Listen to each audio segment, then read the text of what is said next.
So hello there, I'm at the Welsh Permaculture Festival in glorious North Wales at Henbant, and I'm Maddy Harland from Permaculture magazine, and I'm with Aranya, who's a permaculture teacher and author of Permaculture Design Step by Step. Now, I have visited your garden, Aranya, and really loved the design, the way it's laid out, but also the plants. So I wondered, can you tell us a little bit about what it is and how it is? So we're in Cornwall, Yes. which is quite cool temperate with moist. It's pretty wet like it is here in Wales.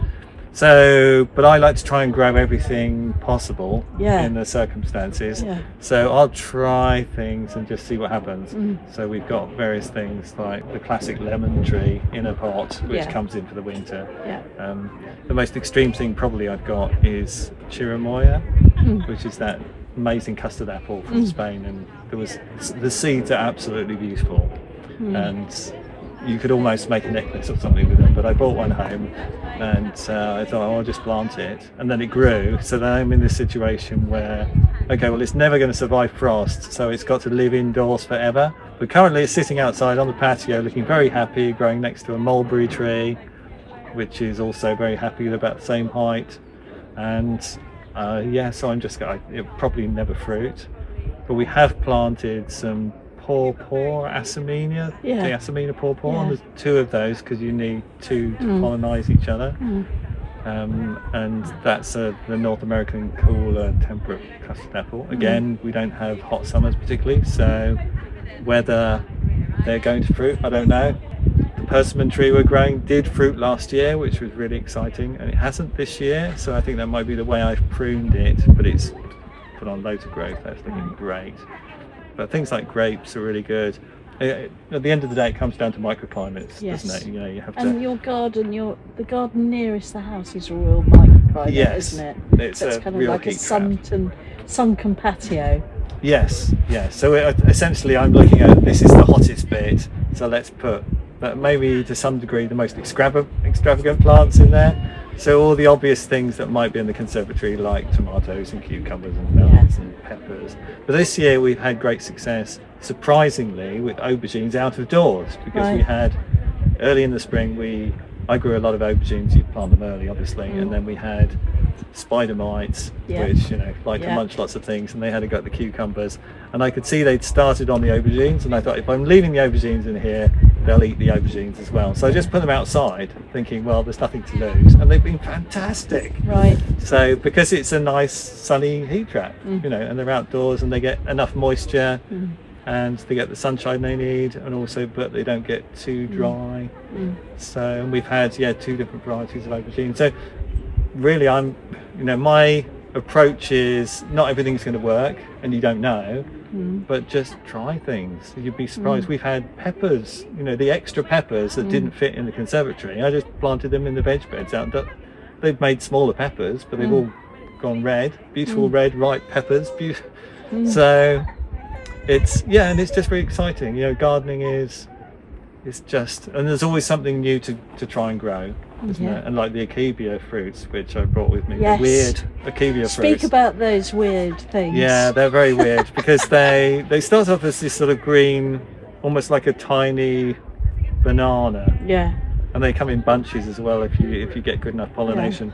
And then almost overnight they'll swell up and they'll go bright purple, and then they just go boop, and there's this big sausage almost of pulp and seeds, which I find delicious, but it's quite a messy thing to eat because you don't chew the pips because they're bitter, and you're supposed to be able to swallow them, but I just spit them out, which is a brilliant strategy for the plant because it's just, you eat one and then you're spreading all the seeds around. It's like an elephant wandering through the forest. Exactly. Well, or a human in the past. Just going on. I always used to think that with the what's the Irish, the one that's strawberry tree? Yes. And it's very gritty. Exactly. Yes. And they're really nice, particularly in the med when they're really ripe. They're nice, but you just jam. Okay. Yeah. But I used to find, be walking along and they're just spitting them out everywhere. And obviously, you leave a trail behind of the things you like to eat, which is nature being brilliant. So, just always, every year I'm going to try something new. And so have you got plans for next year? Not yet, although there are some interesting seeds over there. Okay, so like what? Can you remember? In the garden, well, the garden is distracting, isn't it? Me from my writing sometimes. I know, yes. But, the garden distracts me from a lot of things, is that right? Yeah. So, I don't know, I don't have anything specific that the I always like to was try something. Yes. Do you have your like standard staples that you grow every year? So one of the things that I love is cobra climbing beans. Okay. And I love them. They're a French bean. They're really long. Yeah. They never get stringy, even when they're quite mature. Wow. So that and they're highly productive. And I grow them early in the season, and then I grow runner beans a bit later. And when I do that, it means that I'm kind of cropping beans. As soon as the broad beans have finished, I'm cropping climbing beans and runner beans all the way late into September if the weather's good. So that's one of my absolute staples, along with garlic and onions. Yes. And tomatoes and cucumbers and that kind of thing. Do you have sort of your favourite? I've got to grow this every year. Well, in terms of French climbing French beans, they grow themselves every year now. Right. So you don't pull the roots up. You just leave them as perennials. And they don't die and back they reshoot. Because we're in Cornwall and it's miles. And it's miles. So 7 out of 8 of last year's plants grew again this year. Right. And because they're throwing multiple stems, because they've already got a good root system, then they start flowering, 6 inches off the ground. So you're getting beans immediately rather than waiting for them to get up. And do you do that with your runner beans as well? Yes, there's 2 different kinds of beans, and I Yes. think one of them is a runner bean, maybe Blauhilde or something. Okay, or yes. is that a French bean? Don't ask me. Yeah, I don't know. I So think Blauhilde might be a yes. French bean, actually. Yeah. Yes, we grow Czar, which is the CZAR. Yes, the white the one, white, which is white also runners. a good drying bean. Yeah.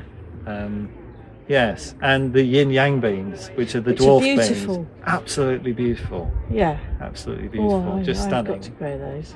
So they're so good. Yeah. Yes, I've got some spares. Oh, So you goody. could have some seeds. Not Thank with me you. now, but I Never can post mind, them. another time. So yeah. Right. Yes. Yeah. And there's always new varieties, even if growing tomatoes, cucumbers, whatever. There's always a different variety to try, isn't there? So, There is always something to try. So- And this year, it's been like bumper abundance, crazy amounts. I haven't been able to cope with all of my crops. It's just so many. I'm giving away tomatoes and cucumbers to everyone I know. yeah. Well, there's only 2 of us, and we're trying to keep up. Yeah. But it's nice to, somebody comes to help out to give them some rhubarb, Exactly. some beans. Or something. Exactly. That's really nice. Yeah. Gardens are so nourishing. The joys of gardening. Thank you very much. Yeah.